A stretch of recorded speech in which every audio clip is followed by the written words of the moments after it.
as a freelance filmmaker, there are loads of different ways that I find work and that work ends up dropping into me.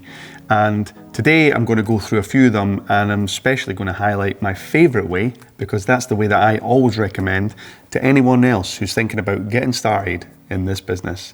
So first of all, let's talk about the other ways. So there are databases for people like us that we can, it's like a catalogue of people who hold different roles in the industry, and clients and production companies can subscribe to these services, and then they have access to all those things. So you can put on there your website and a little bit of bio about yourself and things like that, and you have to pay to be in there, of course.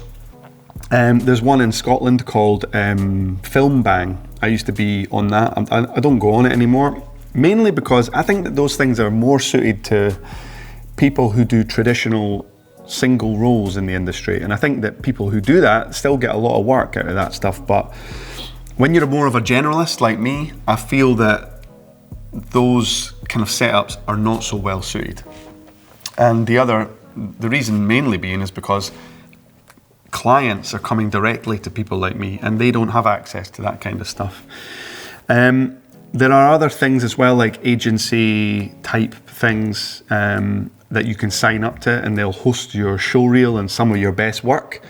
And again, you pay a fee, and clients can get in touch. They can subscribe to that service, and then they can get in touch and ask specifically for the kind of thing that they're needing, and then that agency will recommend someone that they think is right, i.e. you. Again, I've been a member of a specific one here in Scotland, but it's only ever really got me a couple of jobs over the few years that I was subscribed, and it's not even that cheap either to do. So now I don't really bother with either of those methods anymore, and instead I focus on my own way, and that is directly reaching out to clients. So this is a bit different, and I'm not reinventing the wheel here. It's about directly contacting clients. So in order to do that, what we need to do is we need to compile a list of clients that we think we might want to work with. And that's the key here. This is clients that we might want to work with. So it instantly gives us a little bit more control, because we can say, right, I've always wanted to shoot a tattoo parlor or something because I like tattoos. So you can reach out to a tattoo parlor and you can offer your services. There's a systematic way to approach it, which I think is a really good way to do it. And basically, what you're going to do, the first step, is to sit down at your computer and go on Google Maps and look at the area. Now think of the niche that you want to explore. For instance, tattoo parlors. Look up tattoo parlors in your area, and you might know some, but there also will be some that you don't know. Then what you're going to do is start making a list of all those places. But before we start putting them on our list, they have to pass a test. And that test is, do they have video content? Are they spending money on video content? Are they shooting it themselves? Are they just using photos? Is their website really old? Because if it is, then it's due for an update, regardless of what you might think. It's a matter of fact. If an old website is there in this day and age, people need to be updating that, and they've probably got it on their to-do list. So rule out the ones who look like they've got someone doing nice content for them. You can spot it. Instantly you can spot it. But they won't all have that. And the key is that the other ones who don't have it will know that they ones do. So they're the ones that we're going to put on our list, because they need it. Instantly we found someone who needs what we have, what we're offering. And so we're going to stick them on our little list. And if you look in the description below, I've put a little client tracker list that I use. It's a little Google Sheets. Download it for free. It's really useful. It's a great way to keep track of every client that you've scoped out. And I tend to put in their website, their address, their phone number, and their email. And it might seem a bit laborious at the time when you start doing it, but trust me, as you start filling that list, you're going to be glad that you got all the details in there. And we're going to go through and exhaust our options on each of these niches. So tattoo parlors, artisan bakeries, hairdressers. And get ourselves a good list of like 30 people on it or something like that. And once we've got that good list, that means that we can put all that research to bed and we can actually come down again with a new frame of mind, with a coffee in hand and a motivated purpose to phone them up or contact them in some way and start pitching for work. Now, I said phone up, but what I really recommend to do in this situation is to basically, if you can, go in person. Because we're talking about people who have a problem, and whether or not they've realized it yet, or maybe they're putting it off, they need a solution. And if you can show up at their door as the solution, they're going to remember you. They might say, I'm really busy at the moment, can you give me a card or something? And we'll make sure that we have something like that to give them. But we won't rely on them contacting us back. But basically, if we can drop in and solve a problem instantly in their brain for them, when it comes time for them to actually start looking for that supplier who's going to do that for them, they're not going to start from scratch. They're going to start from you, because you're the person who made the effort to come to their door. Now, I know it sounds a little bit intimidating to just start rocking up at clients' doors and, you know, harassing them on busy times. And we're going to try our best to be as inobtrusive as possible. But basically what we want to show them is, we're here, we're ready to go.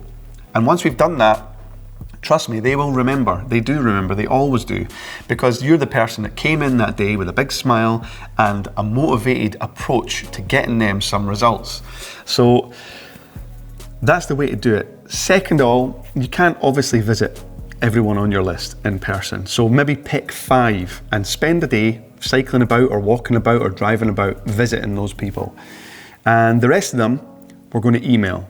So we're going to phone, sorry. So the way it works, I would say, is in person is top, phone is second, email is last. In fact, last is leaving your contact details and waiting for them to contact you. Just forget about that option. So next up, we're going to call people. And calling people, some people can get quite intimidated by this. The way I like to see it, again, is just remember that you are offering a solution. You're calling there not to hassle them. You're calling there to solve a problem. All right, you're going to charge them money, but they're a business. And businesses should invest in marketing. They know that. So when we call, we're going to ask to speak to the person who's in charge, or the person, if it's a bigger company, the person who's in charge of marketing and the website. And then we're going to pitch our wares to them. And I'll go in another video about how we're actually going to pitch our offer. But basically, we're going to offer them video content. And the way that we're going to keep track of this is using the tracker that I've put below. And sometimes you'll find that people will say, phone back on Tuesday, or let me get back to you about that. And you leave in the little notes section those exact details so that you know when you come back a couple of weeks later, when you do another day of outreach, you know where that stands and you know, right, it's time I got back in touch with that person, etc., etc. One of the other things that I like to do when I'm looking for these clients, the Google Maps method does work really well. And from that, obviously, when we're finding these companies, I forgot to say we should be checking their website and their social media.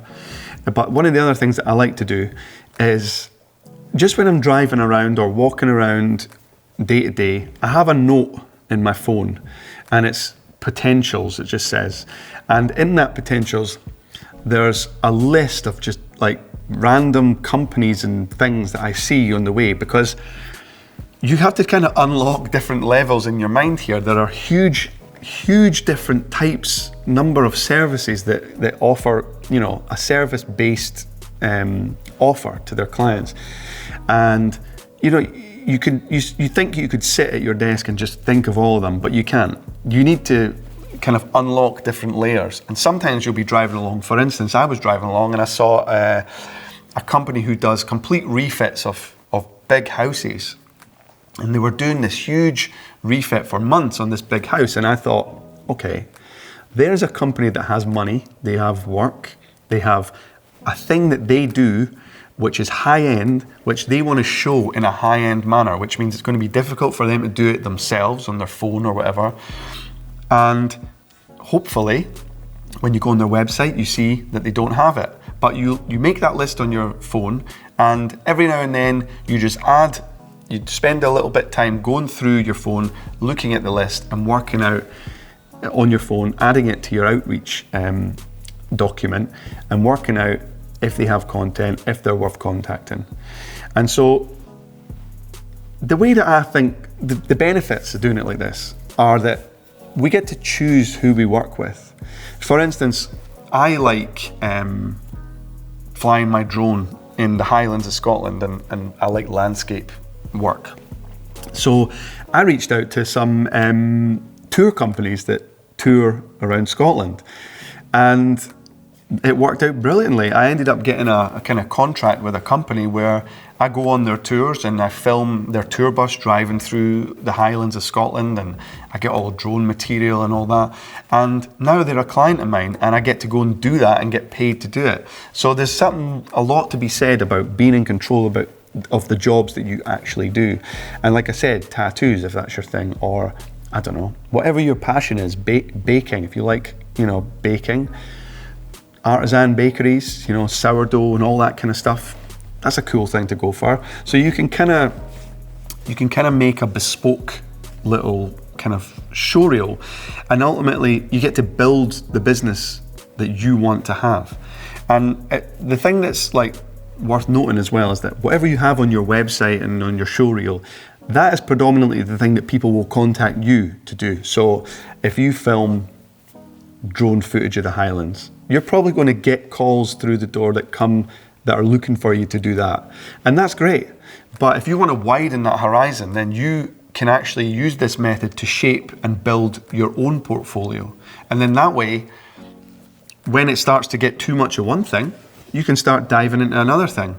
And the key thing is that if you can approach a client, such as, say, a tattoo artist, a tattoo parlor, and that's what you really want to do, you can bag the first one for free or very cheap and try and do as good a job as you can. And then that way, when you can identify another tattoo parlor that needs this work, and you can say to them, look, I can do this for you. Here's an example of when I've done it before. It's you make a very, very compelling case to them about hiring you. So yeah, that's my recommendations. That's what works for me. Check out the tracker down below. And if you want to know a bit more about what to charge those clients and how to charge them and what to offer them, then I'm just saying it might be beneficial for you to watch this video next.